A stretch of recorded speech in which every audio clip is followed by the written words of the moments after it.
welcome to episode number 017 of Something Else. My name is Arya, and if you're a little confused out there, don't worry, we'll get to all this. Now, some of you might be wondering a few questions like, where's KJ?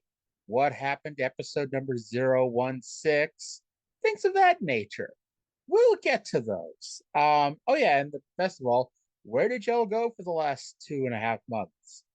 Well, KJ and I, you know, we had some issues. I was having a bit of a mental issue. KJ wasn't really enjoying this as much as, we were hoping he would. And so for the time being, I'm going to be flying solo.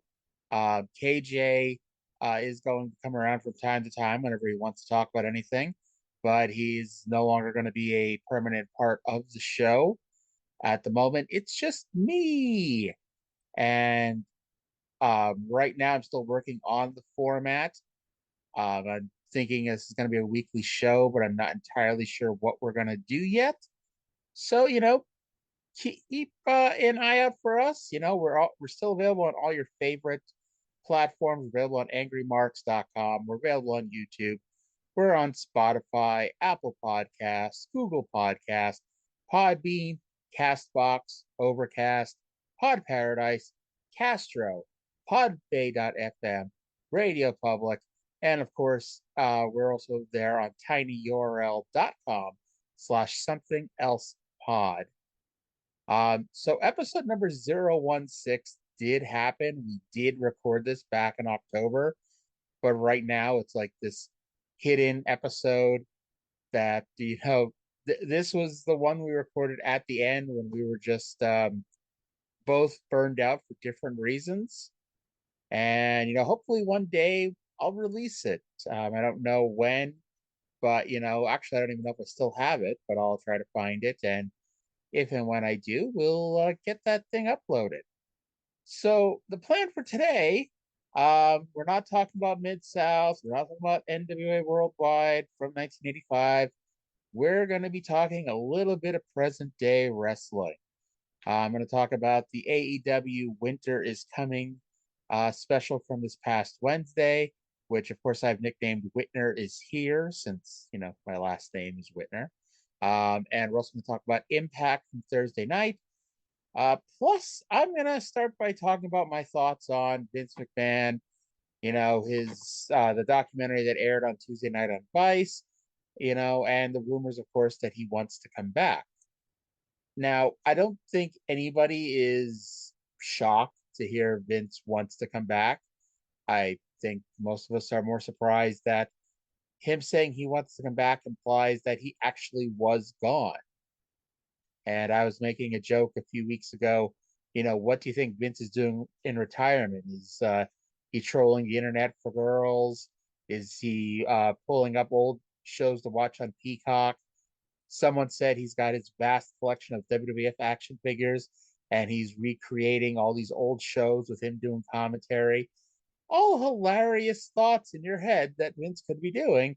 But of course, he wants to get back in the swing of things. And for a man who's pretty much been working his entire life, I I don't want to say I don't blame him. I blame him for the stuff that he's done, but I don't blame him for not wanting to be retired, at least when he's not actually ready to retire, if that were to ever actually happen. Um, Honestly, like, and everyone knows this, he is still the majority shareholder. He is still the person with the majority of the votes on the board. The only thing that will keep him from coming back, and this is just my opinion, you know, is if both Fox and NBC Universal threaten to pull their deals if he comes back. Because everything else that could happen, the board of directors walking out, Hunter and Stephanie walking out, Nick Khan leaving, the wrestlers walking out. These are all people like honestly can be replaced. Whether or not, you can argue that they can't be replaced with people of equal talent and ability. But the fact is, these things can all be replaced probably rather quickly. by, the latest group of sycophants and yes men. And, you know, there are hundreds, thousands of wrestlers out there. And I guarantee there's enough of them out there who, if the entire WWE roster walked out right now, Raw would still happen on Monday, and he'd have, 50 guys ready to do whatever for him. And that's a fact. The only thing that'll stop him is if, Fox and NBC Universal pull the plug or threaten to pull the plug, because those are $2 billion television deals, you know. Because here's the thing, he doesn't have to make another dollar off of anything else. No one can ever buy another ticket to WWE. No pay-per-views, no WWE Network subscriptions, no Peacock subscriptions, no merchandise, nothing. There could be $0 spent on all of that, and Vince will still make a buku amount of money off of these television rights deals. And it's not even funny anymore. And in some way, it's the smartest thing that's ever happened to the company because, you know, it's in many ways recession proof. He has these guaranteed deals for hundreds of millions of dollars for the next few years that, he can just live off of and without even an issue. The problem is if USA and Fox says, "Hey, we have clauses in this deal that we can get out. We're going to exercise those clauses," like when Impact got kicked off Destination America and Spike TV and all that. You know, there are ways that television networks can get out of deals, and I see that being the only way Vince doesn't, come back. And I don't know. Does the Rita Chatterton lawsuit happen? I don't know. Does, there's a story about him assaulting a woman, in 2011. Does anything come of that? I don't know. I and here's the thing too. It's like, especially the one in 2011, like the Rita Chatterton story has been known for almost as long as I've been alive. It's like it's not new, and I'm not saying, she's not doesn't deserve her day in court, she doesn't deserve justice, etc. But I'm saying we have this one that's now popped up from 2011 with this woman who says that Vince sexually assaulted her.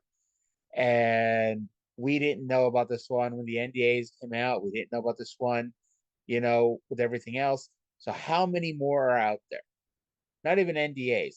How many more women are out there that Vince has forced himself onto?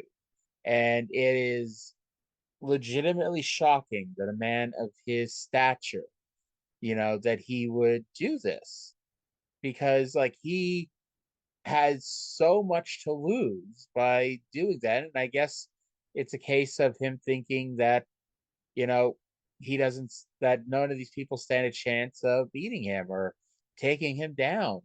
And it's a very pompous way to look at this, but that's Vince McMahon. And, we can all sit here and say, "Oh, I'm never giving Vince any more money, etc."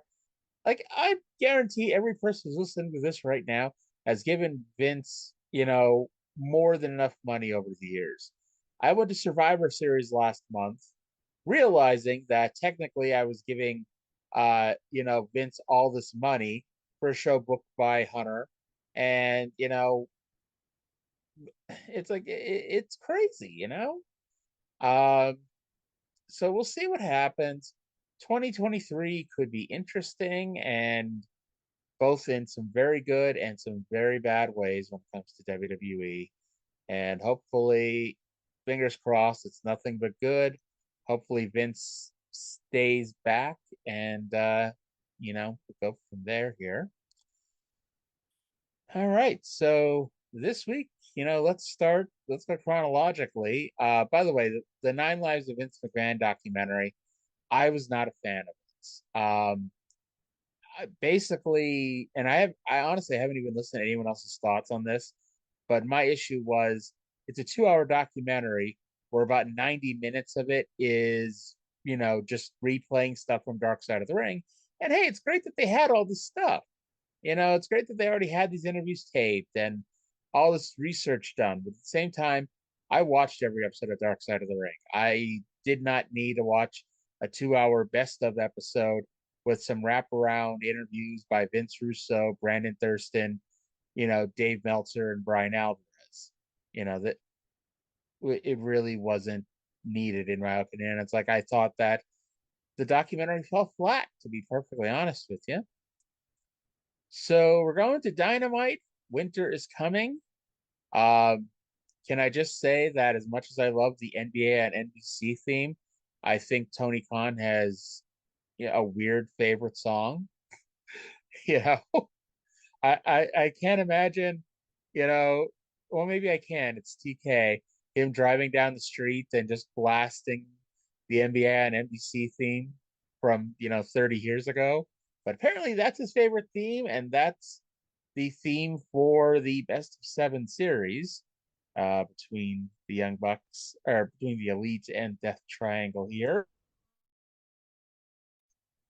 And so this was match number 4 in the best of seven series. I'm sorry. Yeah, but match number 4, the best of seven series. The AEW Trios champions, Death Triangle, Pac, Penta, and Rey Fenix versus Kenny Omega and the Young Bucks with their entire entourages at ringside. So this is another one of those matches where if you like Kenny Omega and you like the Young Bucks, you're going to love this match. This was a very elite match. The Lucha Brothers worked that style really well.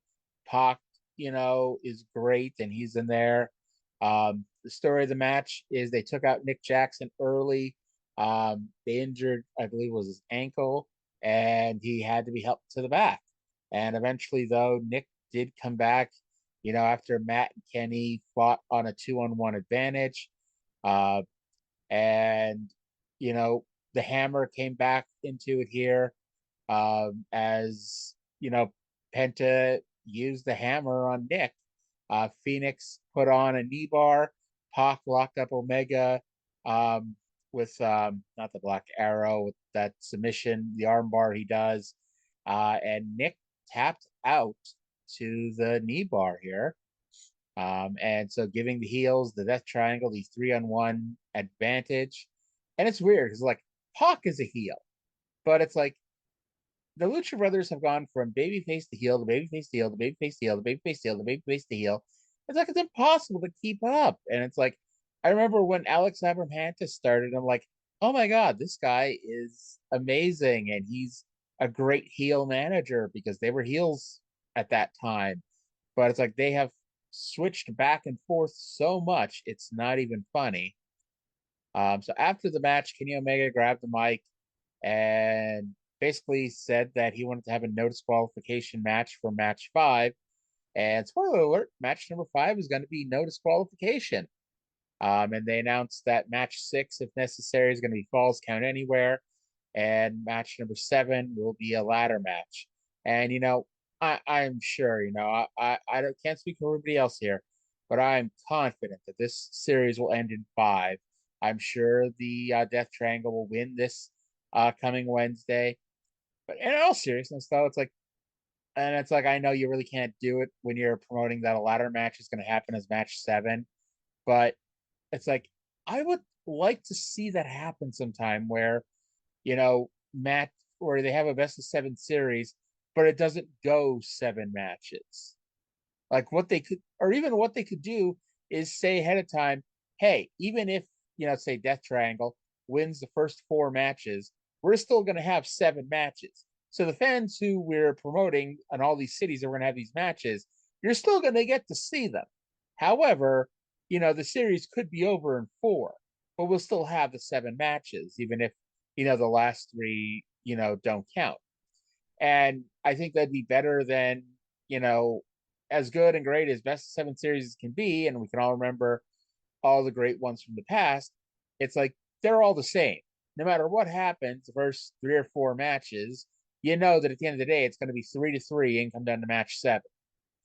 And I think that does take a lot out of it.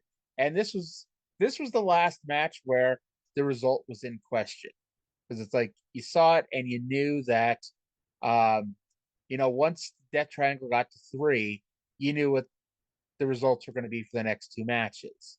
And we'll see. if they're able to come up with some sort of spots or some sort of finishes that actually make you believe that, the series could end early. And I would like to say, oh,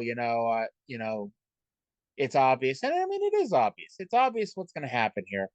However, I remember a few years ago at Double or Nothing, they did Kenny Omega, Orange Cassidy, and Pac in a three-way for the world title. And everybody and their mother knew that Orange Cassidy was not winning this match. There's no chance they were going to put the world title on him. And they still did some spot. And I think Pac I think it was Pac hitting the Black Arrow on Omega, and Orange running in, throwing Pac off, and like hooking Omega's legs and like selling it like this is the finish. And I was like, I forget if Omega kicked out or Pac broke it up in like 2 and 99/100ths. But either way, it's like the holy crap for a second they actually got you and thinking that that was the finish.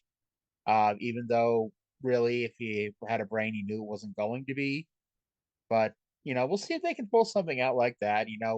Even if you dislike the Elite, you can't deny that they are at least creative.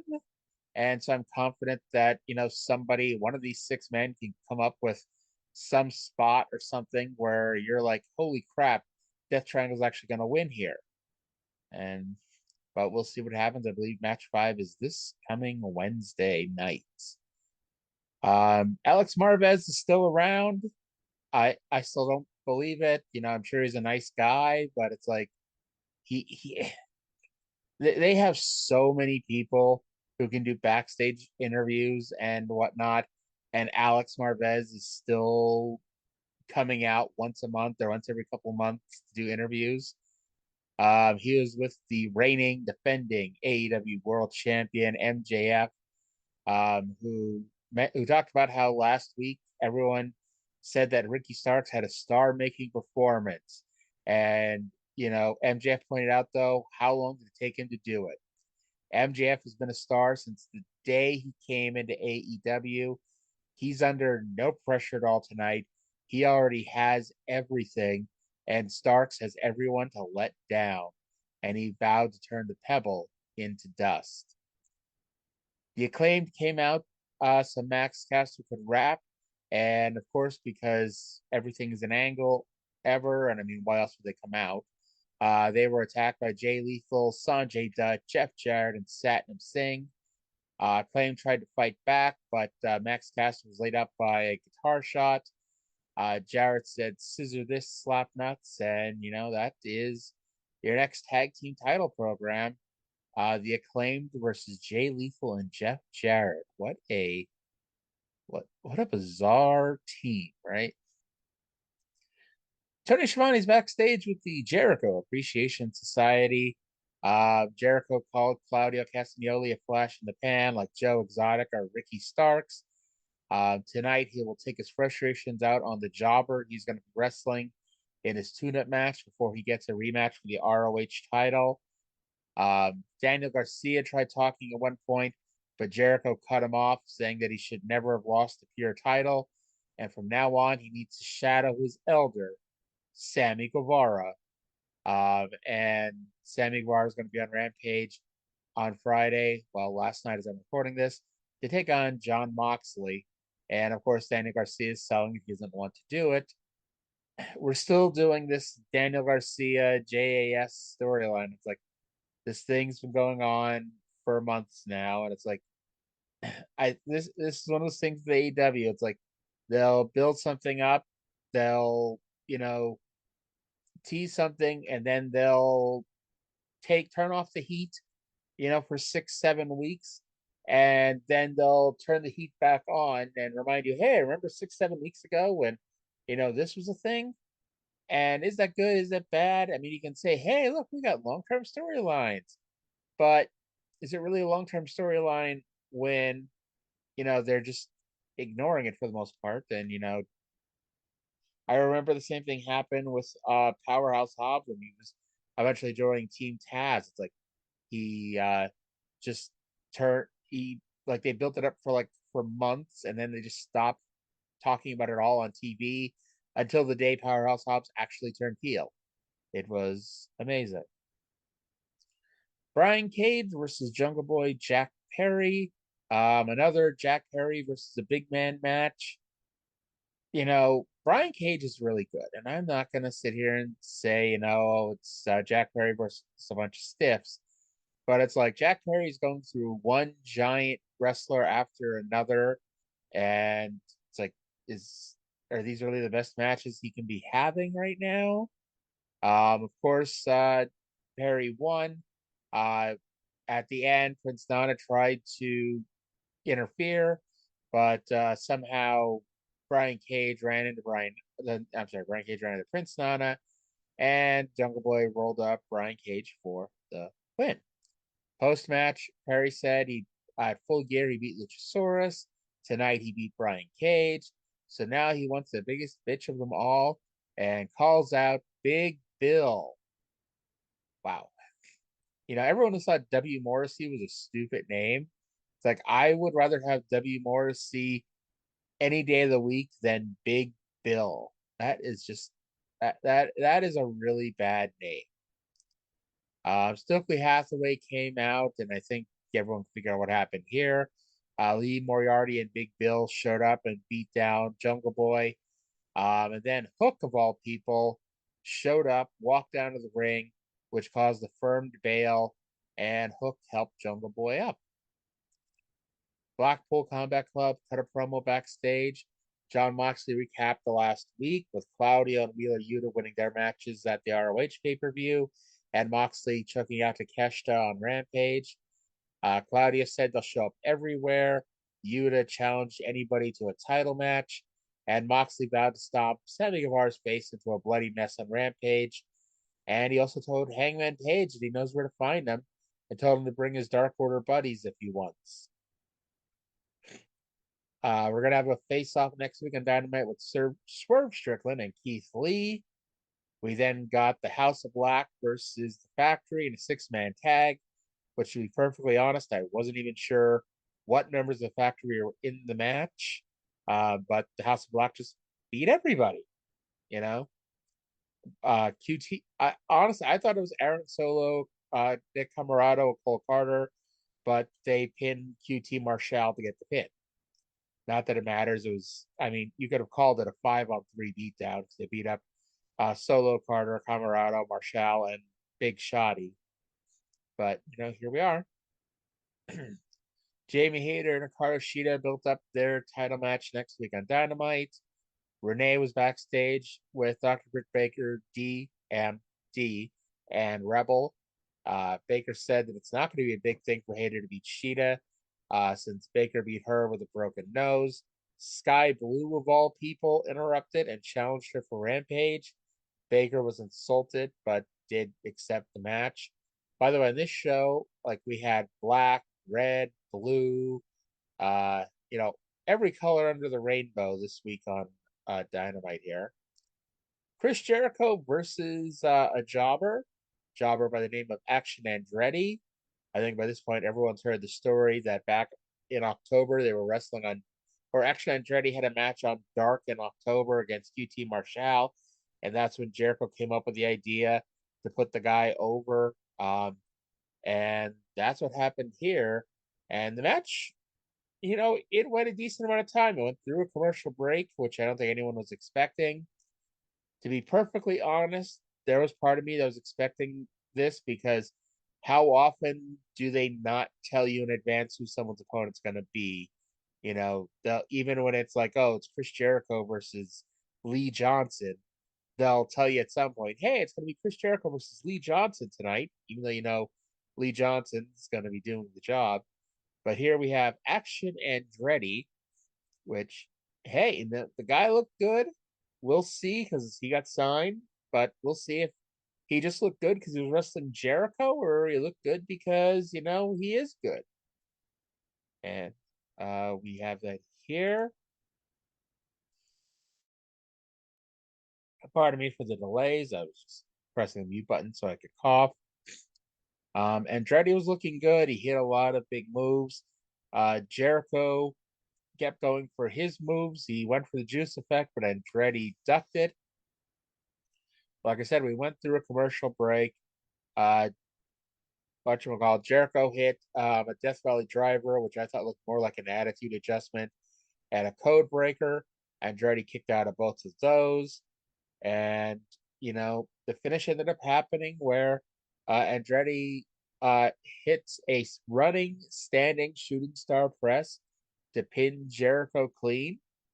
The crowd was chanting, "Let's go, Jobber! Let's go, Jobber!" They, they were shocked by it. They got into this. Jericho couldn't believe what happened. And Action Andretti is 1-0 on Dynamite. Ricky Starks was backstage announcing that when he woke up that morning, he knew that tonight was his night. He's been in AEW for years. He broke his neck at one point. He didn't know if he'd ever be able to make it to this point. Um, and he said that he has a lot riding on him tonight, and he's going to become the next AEW champion. The Guns, well, FTR was backstage, and they were talking about the Guns, and so that's a feud that they've been feuding for like 3 months, and I don't think they've actually wrestled a 2-on-2 match. Jericho was backstage on a temper tantrum. Uh, Ricky Starks was warming up while MJF was getting a massage. Two very different people going into this main event, which is kind of surprising that that was the match that didn't have the upset win. Ruby Soho defeated Ty Mello, and after the match, Anna Jay came out and attacked Ruby. This was Ruby's first match since the All Out pre-show, where she broke her nose in a match with Ty Mello. So she got her revenge, but her feud with the JAS continues. Hangman Adam Page was backstage talking to Alex Marvez. Um, and Page said, what Page pointed out what he went through. He was unconscious, for over a minute when when Moxley clotheslined him at Dynamite in October.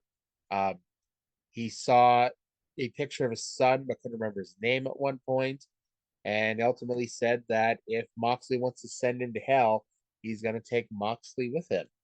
And it's kind of a weird storyline. It's like they're feuding just to feud, and but it's like I don't know.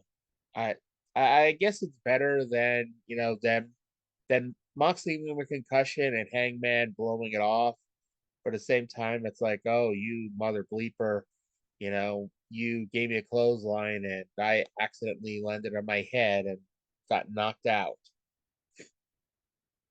Finally, we had the main event world title match. As MJF putting up the world title and the Dynamite Diamond Ring versus Ricky Starks. This was a great match. They did never have that point where he stopped and went, "Hey, I bet whatchamacallit, I bet Ricky Starks is gonna win here." But it was what it was. The finish saw MJF kick Ricky Starks low and Schoolboy in for the win. I, I guess this works. It's MJF, so the guy is never going to really be a stand up guy who wins. Whatever. But it's like he's not wrestling Mox, he's not wrestling Danielson, he's not wrestling one of the top guys. He's wrestling Ricky Starks, and he needs the Cheat to just barely beat him. And to further prove that Ricky Starks really isn't, in that same league, post match is MJF going up the ramp, and it's already time to forget about him because Bryan Danielson comes out, chases MJF. MJF almost trips jumping over the guardrail as he goes flying up the stairs into the second floor of the arena. And Danielson versus MJF is your next match. I doubt they're going to wait till March for Revolution, although that would be a hell of a pay-per-view main event. And so we'll see what happens here with them next. Okay. Oh, and by the way, at some point there was a promo with the Best Friends and Dustin Rhodes, and they built up the 8-man tag they had last night on Rampage against the Butcher, the Blade, Kip Sabian, and Trent Seven. Uh, again, not the most important thing in the world there, but hey, it was a match, or it was an angle. We go to Impact from Thursday night, December 15th. Um, you know, I don't have access anymore, so I subscribe to the Impact Ultimate Insiders on YouTube, and so I get to watch the shows commercial free. They start at like 8:30 on Thursday nights, and you watch it straight through. And actually, it ended before the Access show would have ended. It is funny though when they still plugged the New Japan show coming on next, which you can only see if you're on Access, but it is what it is. The New Japan show was from historic crossover with Will Ospreay versus Shota Umino. And so here we go with the main show. We start with Eddie Edwards versus Delirious. How did Delirious book ROH for as long as they did when, all he just speaks gibberish? How did anyone understand him? Maybe Eddie could have told us since, he was in ROH during that period, or at least some of that period anyway. Um, and, it was a fine match. It's not gonna, you know, it wasn't gonna main event or anything, but, it was a fine opener there. Eddie Edwards won here, and you know that was that. Afterwards, he teased shaking Delirious's hand. Then he turned on him and he hit him with the diehard driver. Yuya Uemura ran out to make a save. They said him and Delirious were a team. I'll, I don't even remember them teaming. But anyway, Eddie Edwards took him out. He starts going after the mask of Delirious when suddenly it was the return of Jonathan Gresham as Jonathan Gresham ran out to make the save. And they announced later that Gresham and Edwards will wrestle at Hard to Kill. Scott D'Amore was with Josh Alexander backstage. They talked about the great match he had last week. They both put over Mike Bailey as the real deal. Alexander said he was going to call up Bully Ray again, and D'Amore told him he wasn't going to do it. And that was it. That was it. Apparently, Josh Alexander will listen to Scott D'Amore sometimes anyway. Dreamer came in the locker room to apologize about what happened to Bully Ray. Alexander refused his apology. D'Amore did insist that Dreamer was being honest, but Alexander is convinced that Dreamer is in on it. Bully Ray and John Skyler. Bully Ray did not go 60 minutes like Josh did last week. Bully Ray just won with a pile driver.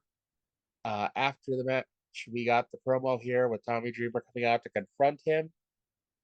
Dreamer was pissed because he was the only one to trust Bully Ray, and Bully made him look like a fool. In my opinion, that's Dreamer's fault because, it's Bully Ray. Everyone kind of knows what Bully Ray is and who he is. Bully taunted Dreamer.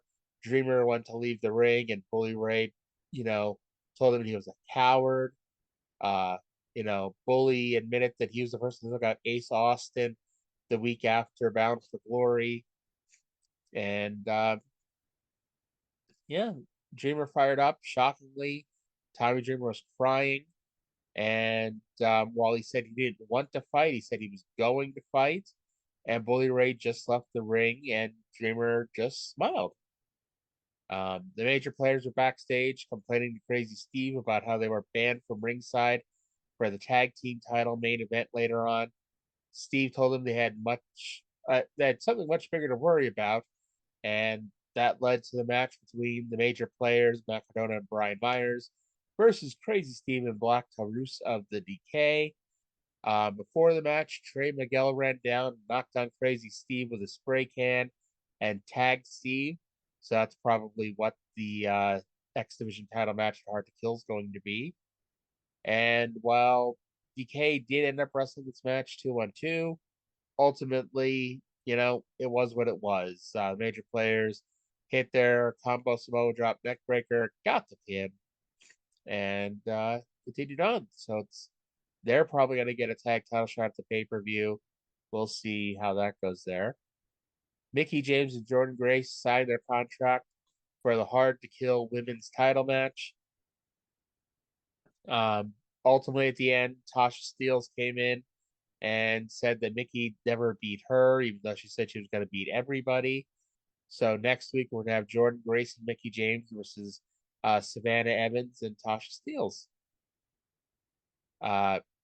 They showed a video of after the match last week. Mike Bailey went backstage and everyone's applauding, and Kenny King walked up, congratulated him, and then spit water in his face. Um, I laughed because Lance Storm was there, and when Mike Bailey comes back and everyone is clapping and applauding, Lance just nods his head and goes back to his paperwork. And when Kenny King, spits in Mike Bailey's face, Lance is the only person who just didn't react to it and just stood there and just watching. It was good. Uh, and anyway, Mike Bailey wants to wrestle Kenny King now. Sami Callihan versus Angels, who had the design in his corner. I wish they would have kept the Violent by Design name. I think that sounds better than the design. And Sami Callihan, I know everyone will be shocked to hear this. He had a better match with Alan Angels than he did last week against Big Con. And this one actually, Sami Callihan at least got to win this one. Angels got to look good. The match probably went a good 10, 12 minutes here. Callihan hit the package pile driver and picked up the win. And afterwards, the design laid out Sami Callihan, and Cody Deaner just sat on his back. Giselle Shaw walked up to Deonna Purrazzo and wanted them to reform their team to take on the Death Dolls for the tag titles. And so that's going to happen. Taylor Wilde is playing with tarot cards because apparently she is a witch now. We'll see how that goes. Johnny Swinger and Zicky Dice took on Joe Hendry and Bhupinder Gujjar next. Last week, Johnny Swinger was told that in order to get a tag team title match, in order to get a title match at all, he had to win 50 matches. And I think they figured out that in TNA Impact Wrestling history, Johnny Swinger's won like 30 matches or something like that. And so we'll see if he wins we'll see if he wins his 20 matches so he can get a title match. Although someone pointed out that he hasn't actually won a match since February of 2021, which, if you watch the show, you're not really that surprised by. Okay, so the match was not very good. Like, let's be honest here. But Joe Hendry made it, because he not only is he a good wrestler, he's also a pretty good entertainer. And I know that I hadn't watched really most of his stuff until he came to Impact. And I know that I'm not saying anything that most people listening don't already know. Moose came out to try to attack him. Hendry grabbed a chair and also grabbed the mic. And Moose and Hendry went to the back. And Gujjar still won, hitting the spear on Johnny Swinger for the pin. Jason Hotch and John Schuyler were backstage, and since they're both tired of being disrespected, they're now going to become a tag team. I should point out that Jason Hotch was the guy that, when he was on the Impact after Bound for Glory that I was at in Albany, no one had any idea who he was, like, at all. In fact, I don't think they've really done much to really get him over as somebody. Steve Macklin is going to continue to take out former world champions. And so next up is Rich Swann. They're going to wrestle next week. And then we got the main event. And tell you what, Impact, sometimes I don't think they know who they are. 2 weeks ago, the last segment was Cody Deaner murdering Eric Young. Last week was Josh Alexander and Mike Bailey having a 60-minute classic match. And this week, we're back to having a really good main event with Heath and Rhino defending the World Tag Team Championship of the world against the New Japan Strong Tag Team Champions, the Motor City Machine Guns. This match, it was pretty good. I mean, these guys, Heath and Rhino have been teaming for 6 years. Machine Guns have been teaming for over 15 years. And, they worked well together. And ultimately, at the end of the day, it was a title change. Honestly, I was expecting it just because I didn't think New Japan really wanted their tag team champions to do a job here on Impact. Although, who knows, maybe they would have let them, but I wasn't expecting it, and it didn't happen. Um, and the finish saw first Rhino gored Chris Sabin, and Heath made the cover, which was how Rhino and Heath won the titles in the first place from the Kingdom. However, Chris Sabin kicked out. Rhino tagged in and went for another gore, but Sabin jumped over him into a sunset flip, pinned him, and picked up the win and the championship. So the Motor City Machine Guns join a list of teams that have won three tag team titles in Impact. And they listed them, and I didn't write them down, but it was America's Most Wanted, Beer Money, LAX, and the Wolves, which, hey, it's pretty good company. And you can see how you went about, TNA and Impact's tag team division over the years. But, I'll be honest, that's a pretty good group of teams right there.